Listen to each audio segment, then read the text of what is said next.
I like to move it, move it. I like to move it, move it. You like to move it. Hello, amigos.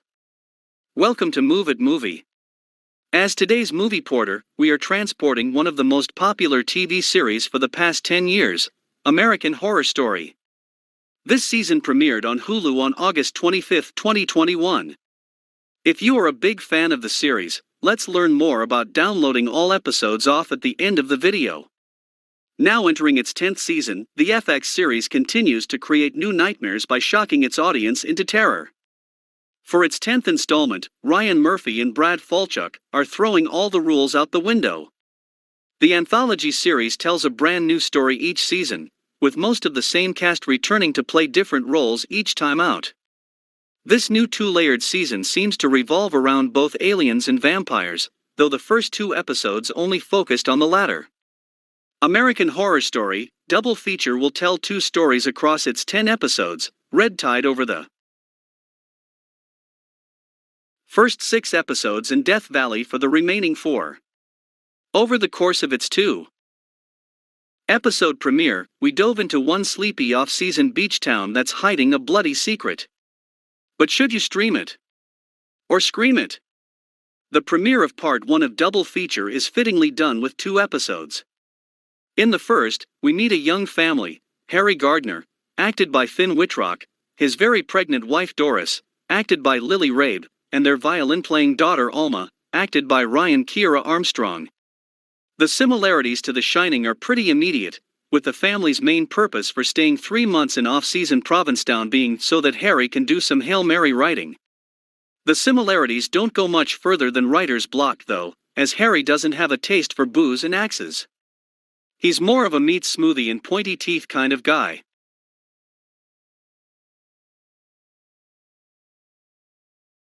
As the family nears their coastal rental, Alma ticks off the roadkill along the way and stops at 10. Something is different here, and whatever it is seems to leave a bloody mess in its wake. The local color is thrilling. Their property manager cracks gay with a joke about how the septic systems back up a lot during Bear Week. The only restaurant in town that's open is called Muse, and is adored by townies who have that sleep no more meets Hot Topic shift supervisor look. And tuberculosis Karen is played by Sarah Paulson with a bad overtone dye job and Oreo teeth. Who wouldn't jump at the chance to vacui here for a bit of rest, inspiration, and sexy segue into vampirism? Everything is cozy and quaint as a foie gras funnel cake, and local sex worker Mickey, acted by Macaulay Culkin, is readily available to teach winter tourists like Harry the fancy word for dicks rubbing on dicks.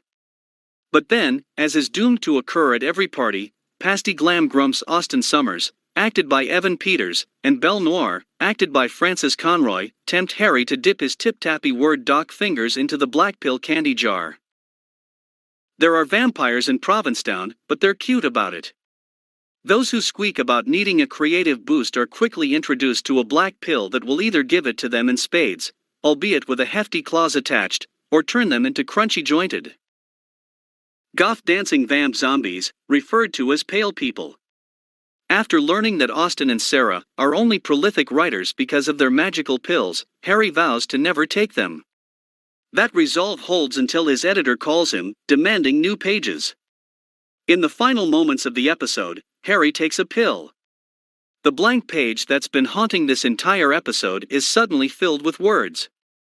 Harry has made his choice. But what did it cost? Harry takes a black pill and speeds through his rewrites in a flash, vocalizing his own genius in one breath, and in the next screaming in his own daughter's face about how she sucks dick at violin. The daughter, fearing being perfectly ordinary like her beige-obsessed interior decorator of a mother, sneaks a black pill from her dad's bag. Sadly, she inherited something from her parents, but it wasn't talent, and we see her chomping on squirrel guts in the cemetery as a soon-to-be pale person. Though it's called American Horror Story, it's been a while since this show was actually, well, horrifying. 1984 was a bloody fun slasher, and Apocalypse was a crossover event that was designed to please fans rather than scare anyone. Compared to these recent installments, Red Tide feels more like Cult, Roanoke, or even Asylum. It doesn't care about making you stan characters. It just wants to keep you up at night. Based on this first episode, it seems like Double Feature may deliver on this goal. Every time one of the Provincetown pale men appear, they're good for a jump scare. From their erratic jerky movements to their sharpened teeth and ghostly complexions, these creatures rank among the creepiest threats this series has ever produced. Then there's the acting. Both Rabe and Whitrock are bringing their A-games, making them completely believable as a couple craving a recharge. It's easy to imagine Harry becoming more unhinged a la Jack Torrance, while Rabe perfects her final girl gasps as Doris. And they're just the grounding forces of this sinister world. Evan Peters and Frances Conroy are instantly captivating as Austin and Sarah. Ever since Hotel, Peters has shown us that he has a gift for over-the-top accents and cartoonish characters that somehow feel believably disturbing rather than laughable. Similarly, the ever-fabulous Conroy has always had a knack for blending the obscene with realistic terror, making them a pair that feels refreshing yet inevitable. Even Leslie Grossman feels perfectly cast in her role as Harry's agent, Ursula. A fast-talking, tell-it-like-it-is agent fits Grossman to a T. That doesn't mean that Cape Fear is a perfect opening. Any American Horror Story fan will likely be surprised by the slow pacing of the first 2 episodes. This choice feels very much intentional. You can't dive into this particular brand of somber horror without a slow build. But anyone used to AHS breakneck pacing will likely be caught off guard.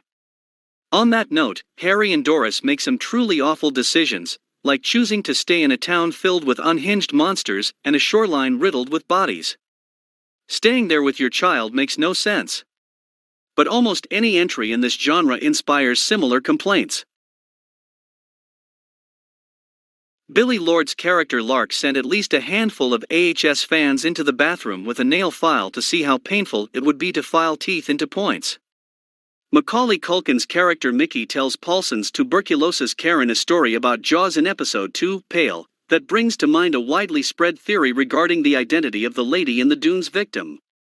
On July 26, 1974, an unidentified woman was found face down on a beach towel in the Race Point Dunes in Provincetown. Some of her teeth had been removed, as well as her hands, and her head was crushed to the point of near decapitation. Investigators never found out who she was, or who killed her, but articles of her clothing matched a female extra pinpointed in photos from the filming of Jaws. The effects of the pill are immediate on Harry, and he ravenously finishes the pilot in 4 hours. Harry's agent Ursula notifies him that his show has been bought by Netflix and Joaquin Phoenix wants to star in it for free. Soon after, Harry begins to develop a taste for blood and sucks on Doris's finger after she accidentally slices it open. Austin explains to him that the pill, which he has named the Muse, has the side effects of turning the talentless into monstrous pale creatures and creating a thirst for blood in people with talent so long as they keep taking it. A prostitute named Mickey with dreams of screenwriting debates taking the Muse, but a woman nicknamed Tuberculosis Karen by other Provincetown locals desperately advises him against it. Despite Karen's pleas, Mickey takes one. Alma, wanting to master a difficult piece on the violin, takes a pill from Harry's baggie. Alma later cruelly belittles Doris, accusing her of wanting to leave Provincetown because she's jealous of her and Harry's talent. Doris grounds Alma, but later discovers Harry has allowed her to go on a walk by herself. Doris frantically searches for Alma and finds her in a graveyard devouring an animal. Ursula arrives in Provincetown to check on Harry. At the Muse, she insults Belle and Austin's performance. The next day, Mickey implores Ursula to read his scripts. Ursula is dumbfounded by Mickey's talent and he tells her about the pills. Mickey sneaks into Belle's house to steal some for her. Meanwhile, Belle and Austin discover Alma has taken the pill and threaten Harry at gunpoint. Belle orders Mickey to murder Ursula, but instead he takes her to a meeting with the chemist, the creator of the pills, to discuss wide distribution of them. Later, the chemist instructs Belle and Austin to kill Ursula, Mickey, Harry, Alma, and Doris for causing too much trouble. Over the course of its 9 previous seasons, most of the horror from American Horror story has come simply from grotesque and disturbing imagery. While this new season hasn't pushed the envelope too far in its early episodes, it does seem to be following that same formula, and the door is certainly open for it to be quite gory and, to put it simply, gross, in the future. There otherwise really isn't much in the way of horror in the early going here. The vampires are mostly generic, though there is a twist to them that leads into what this story is really about. There is certainly more to this season than what's on the surface, but it's not going to deliver genuine terror. That will likely and unfortunately continue to simply come from gore. This new season is really carried by the cast. With so many of them having worked together for so long, it's clear they have developed a strong chemistry of the years. Even when their dialogue sounds like it's coming from someone who is pitching a horror movie on the spot, they deliver it passion and keep you interested in their story. They may not be relatable, because what's happening around them is so ridiculous, and their reactions are so absurd, but they are certainly entertaining in their deliveries. The other standout of this series is, and has always been, the music. On top of one of the most memorable themes on television, the original score from composer Mac Quayle is the perfect complement to the uneasy eeriness of this show. The soundtrack is icing on the cake, occasionally briefly bringing the audience back into the real world before they too slip into vampirism. To download Hulu shows for offline viewing, a third-party downloader is highly recommended. That is StreamFab Hulu Downloader. It's a user-friendly downloading solution which allows you to get all the episodes downloaded in one go. Please find the link of this downloader in the video description. What the fuck?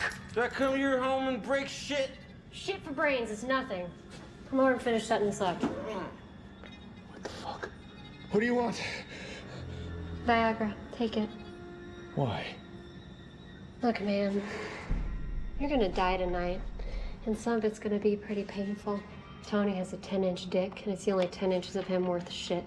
And he's gonna fuck your ass until you rosebud for camera. That's where your asshole goes from being an innie to being an outie. Honestly, I don't get it either, but apparently guys that pay for these types of movies go nuts for it. What the fuck? First I thought snuff film, all that matters is the snuff. Maybe it was like that in the old days. Now buyers want some action before the money's shot. And the Viagra is so you can fuck me while he's fucking you. It's a daisy chain. I don't think that's what it's called.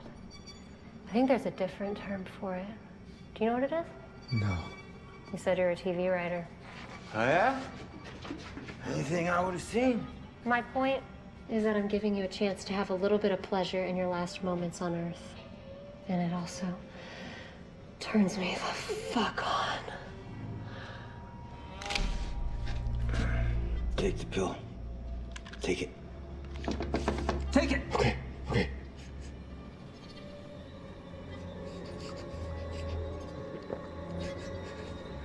All right.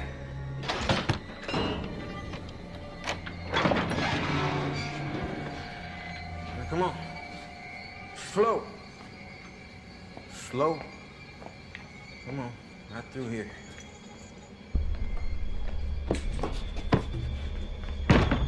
There you go. Get. Yeah. Ooh, shit. Did you charge the battery? Fuck. What the fuck, Tony? I'm trying to run a business. I always have to do everything myself. You did the same thing last Hold week. on, hold on, hold on. Boom.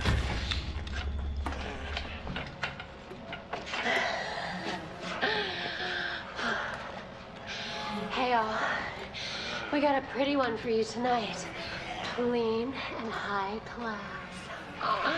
Tony here is gonna go in dry and raw.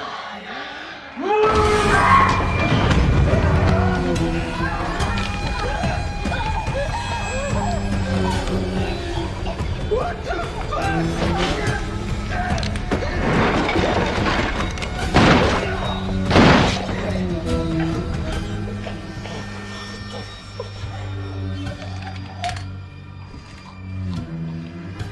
She made me do it, man. Now that you're not running anywhere, I'm gonna finish eating. But you, I'm gonna let you bleed out slow.